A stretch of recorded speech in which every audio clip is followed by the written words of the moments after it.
Buenos días, amadas amigas, hermanas. Continuamos este día estudiando sobre la carta de Pablo a los Efesios en el capítulo 5.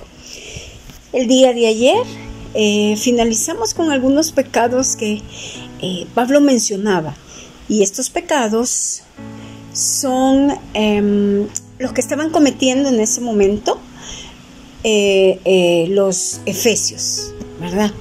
Así es que al final podemos ver que todos estos pecados, ¿quién los comete? Porque no son hijos de Dios y no tienen herencia en el reino de Cristo y de Dios. Así que continuamos leyendo los versículos 6 y 7 de este capítulo. Nadie os engañe con palabras vanas, porque por estas cosas viene la ira de Dios sobre los hijos de desobediencia. No seáis, pues, partícipes con ellos. En vista del hecho que la ira de Dios será derramada sobre aquellos que no hayan sido regenerados a causa de estos pecados, se deduce entonces que el Hijo de Dios, nosotros como hijos de Dios, no podemos estar participando en estos pecados que la gente en ese momento o en nuestro tiempo pues están cometiendo. Dios no puede participar en estas acciones sin incurrir en el desagrado y en el juicio. Es decir, que si somos realmente hijos de Dios, Dios nos va a juzgar.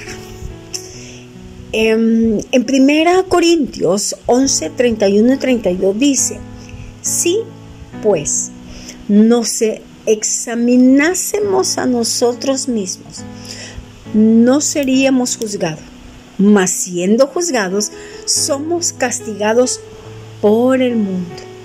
Ahora, yo tengo una pregunta para reflexionar. Si nosotros pecamos y no hay ninguna consecuencia, entonces podríamos pensar que si realmente somos hijos de Dios, no solo la consecuencia, sino que si cometemos uno de estos pecados y realmente no sentimos que estamos cometiendo un error, no vamos ante nuestro Padre y pedimos perdón, entonces ¿realmente seremos hijos de Dios? Esto cada quien, ¿verdad?, puede examinarse a la luz de la palabra de Dios. Continuando, vamos a leer los versículos del 8 al 10, que dice así: porque en otro tiempo, y me gusta lo que dice esto, dice, porque en otro tiempo erais tinieblas, mas ahora sois luz en el Señor, somos luz. Dice también, andad como hijos de luz. Entre paréntesis dice en el versículo, porque el fruto del Espíritu es en toda bondad, justicia y verdad, comprobando lo que es agradable al Señor. Aquí el apóstol Pablo les estaba recordando que su estado anterior a su conversión era en las tinieblas. Es como cada uno de nosotros que hemos creído en Dios. Antes que éramos tiniebla, andábamos en la oscuridad, teníamos esa venda espiritual en nuestros ojos, ¿verdad? Ahora decimos en la actualidad que la persona que no ha sido convertida o que no tiene la salvación está en tinieblas, pero es una condición aún peor. Uno no puede imaginar su condición hasta que ve de cerca hasta dónde puede llegar una persona en esta situación. La frase, ahora sois luz en el Señor, que significa que nosotros debemos reflejar a Cristo, que es la luz del mundo. Pablo estaba aquí identificando la luz, es decir, que estaba destacando las características que siempre acompañan a la luz. cuáles características pueden ser o cuáles características son. En toda bondad, que quiere decir amabilidad, justicia, que quiere decir rectitud moral, y verdad se refiere principalmente a la sinceridad y la autenticidad. Es decir, que nosotros como cristianos debemos someter a prueba nuestra vida de esta manera para comprobar si esta es la esfera de la voluntad de Dios, si estamos ahí. Y por lo tanto viviendo una vida que le agrade a Él. Continuamos los versículos 11 al 13 que dice: y no participéis en las obras infructuosas de las tinieblas, sino más bien reprendedlas, porque vergonzoso es aún hablar de lo que ellos hacen en secreto, mas todas las cosas, cuando son puestas en evidencia por la luz, son hechas manifiestas, porque la luz es lo que manifiesta todo.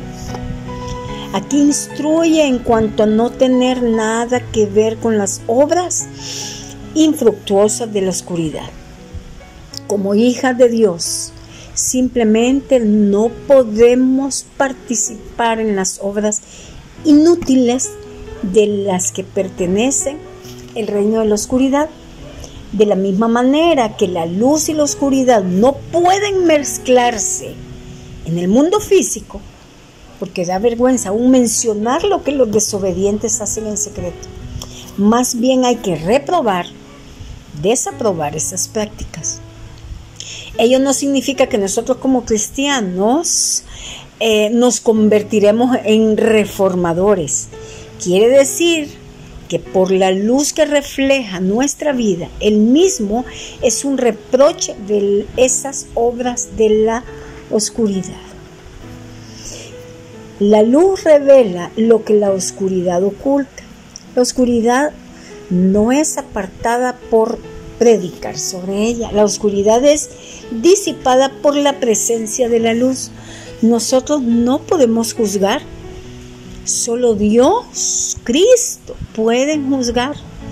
Nosotros podemos orar por estas personas y apartarnos, no ser partícipes de estas desobediencias hacia Dios.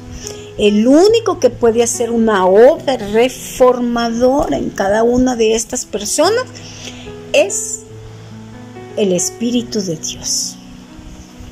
Ahora, es el Espíritu de Dios que se va a encargar de hacer que estas personas sean una nueva criatura.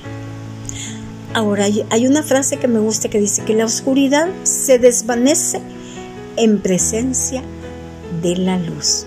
Si nosotros recordamos en Génesis capítulo 1, cuando reinaba la oscuridad, Dios ordenó que existiera la luz.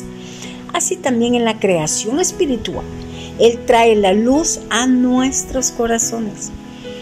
En Mateo 4:16, ahí se explican de las siguientes palabras que se toman de la profecía de Isaías, que se encuentra en Isaías 9, capítulo 9, versículo 10, al comienzo del ministerio de Jesucristo en la tierra. Y dice así: el pueblo que andaba en tinieblas vio gran luz, y los que moraban en tierra de sombra de muerte, luz resplandeció sobre ellos.